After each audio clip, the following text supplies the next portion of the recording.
Hey everybody, are you looking for something meaningful to do for Ancestor Day? I've got a suggestion for you. Tune in and check it out and see if it's right for you.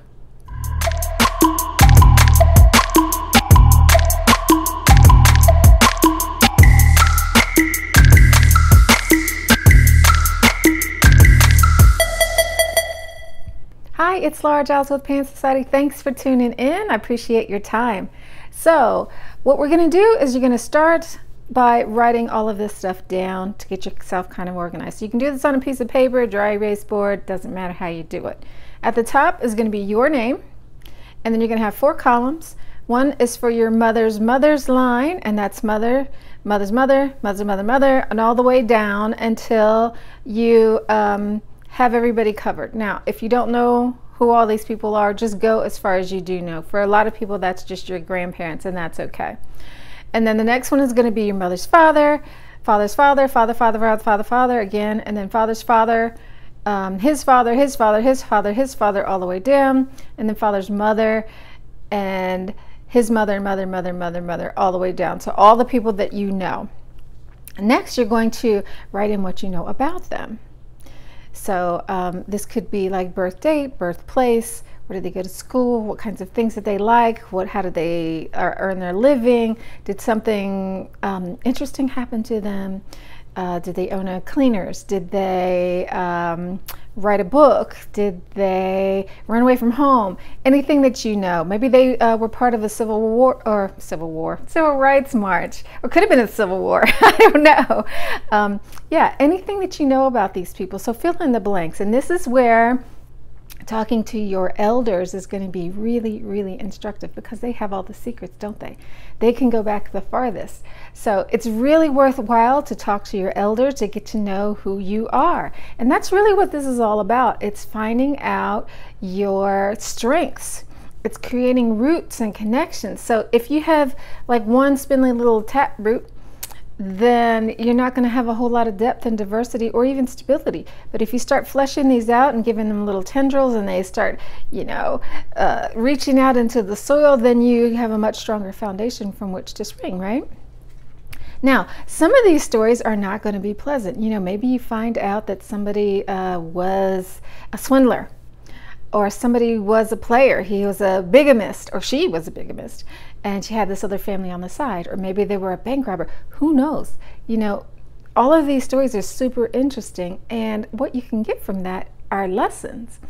Now, anytime there is a struggle, a poor decision, a not very socially nurturing decision, then that's a turning point, right? A fork in the road. But there's always something that can be learned from that. There's always a strength path too, because there's always a yin and a yang. There's lessons that are learned from struggles. So if you find that you have people who survived the Holocaust, let's say, there's a whole lot of strength in that. Now there's a lot of trauma in that too that might need to be healed, and that's another thing that you can discover. You know, maybe you've got some fear around authority figures or whatever it is, you know, and you can trace your line back to the Holocaust, and you can say, maybe it started there. So you might start to do some healing work around that. But the thing is too, like I said, the flip side of that is survival. How did you survive that? How did your family survive that? There's something really strong within you to overcome something that's that traumatic, right? So you can tap into that strength too. So always be sure to see both sides of it. There's going to be some good, some bad, some funny, you know, and that's going to help you to understand who you are. But there's also a spiritual component to this. So that's going to help you in this life to be less lonely, to be more stable, to have more of a foundation, to know yourself better. But the spiritual side of this is that in lots of cultures, animist and non-animist actually, there is more than one soul. So it's one soul, but it has different pieces. And some of them, it's 3, it's 4, it's 5. I think there's even some where they have up to 7 different parts of your soul. So the basic kind of general idea to this, and you can entertain this if this is not something that you believe, just kind of toy with it and see what you think. So the first part of the soul is the one that is uniquely you. This is the only time you're ever going to live and die with this personality, in this time, with this family, in this place. So it's kind of the personality piece. And this part, if we think about the Trinity as mind, body, spirit, this is going to be the body part, the physical part, the part that you got one shot, this is only the time that it's going to be here, and eventually this part is going to return to nature. Now, in the space in between, before it goes to nature, it is available to help you. So when we have our ancestor shrine, this part is part of the energy that helps. But it can only do that if we have a connection to it. And by calling it by name, remembering its stories, that's what's keeping it connected to us, by giving it the offerings and singing the songs and those kinds of things. Because everything requires energy, everything requires reciprocity. So you want to keep that connection alive. Now, once it's gone to nature and crossed over, then it's no longer available. That's energy has transferred or transmuted, changed to something else. Okay, so and it's lost to you because it's kind of a one-shot thing. Now, another part of the soul that's very common to lots of different cultures is the part that reincarnates in your family line.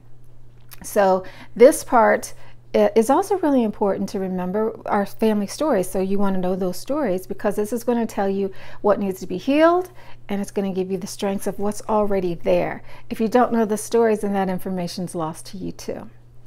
Now, the third most common piece is it's your past life piece. So when we get a past life memory, however we do that, this is the part that goes across different cultures and traditions and outside the family line. So you could see that you're made up of more than one different thing. So a lot of times when we tell these stories, well, how could this be if this is true? That's a contradiction, blah blah blah. It's because you have more than one soul part. So this part that crosses into different cultures and can be anywhere in different times outside your family line, that just kind of gives you an opportunity to bring new strengths in. Because let's say that I was in a family for a long time and it's just really heavy. There's not been a lot going on, not a lot of growth going on, lots of oppression for hundreds and hundreds of years. That's going to put me behind the power curve, right?